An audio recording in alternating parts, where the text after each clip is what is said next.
Well, hello again. Do you remember me? It's Henry Manwaring.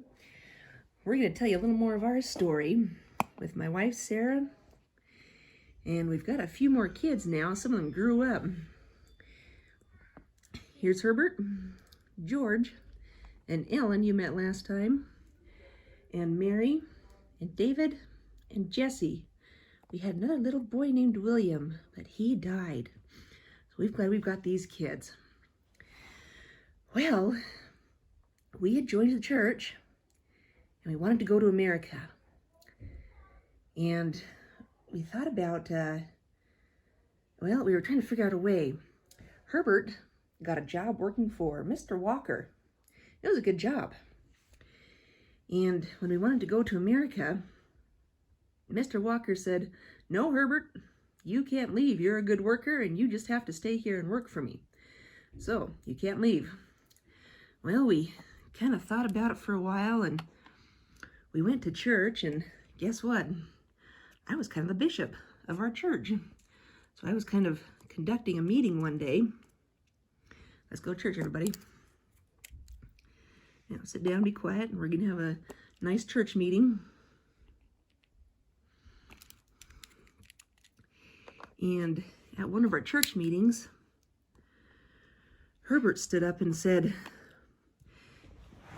"We've been saving money for a long time, and I believe we need to go to America, and I would like to go, but I just don't know if I'm going to make it."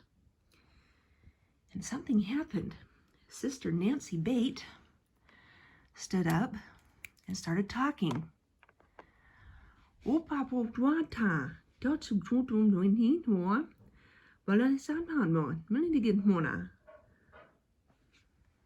And she sat down, and everybody said, "Whoa, what was that?" And since I was kind of in charge of our church meeting, I said, "That was somebody speaking in tongues. That's a spiritual gift. Can anybody translate?" Nobody raised their hands, so Sister Nancy Bates stood up again, and she translated what she just said. "Brother Herbert, thus saith the Lord, if you will be faithful, you shall go to the land of Zion.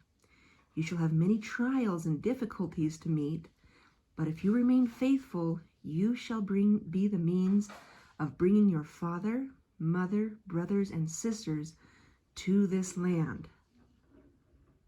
Okay, all right, we're going to find a way. We're going to go to America. Well, this is what we did.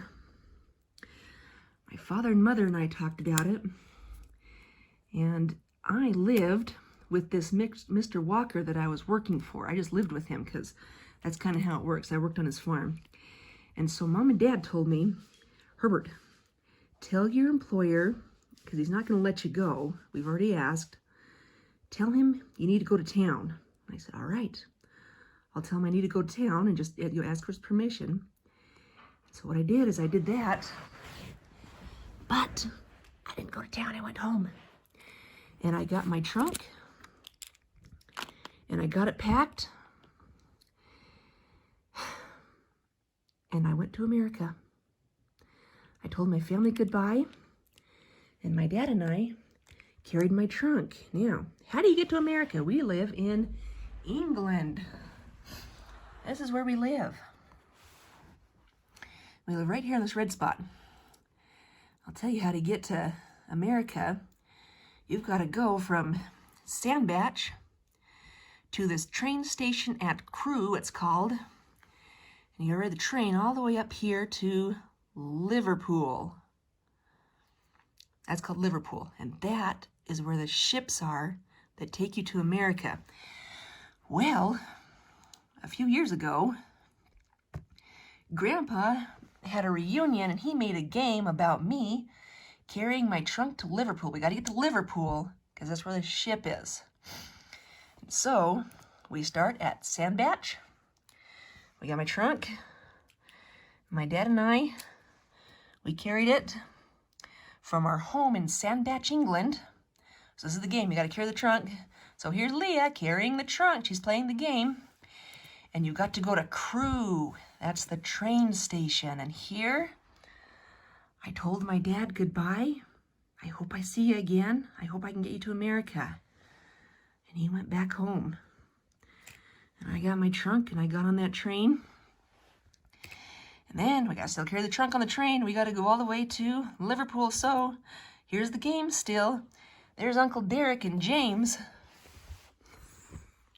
playing the trunk game. See Uncle Derek over there carrying my trunk. And James says, "Carry that trunk, Dad. Here I come."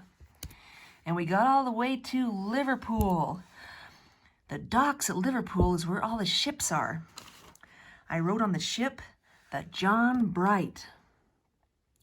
And it was taking quite a few saints to America. So we got to the ship. This is not a pirate ship. Don't look at that part.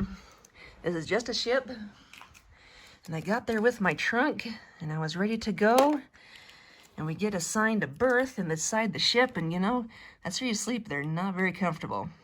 So I got my blanket, and I kind of put it down on there, and I got my kind of robe, and that was my bed. Okay, I'm ready to sail to America. All right, I'm all set. And it was a long trip. We sailed across the ocean. Oh, ships don't make that noise. Here we go, we're sailing to America.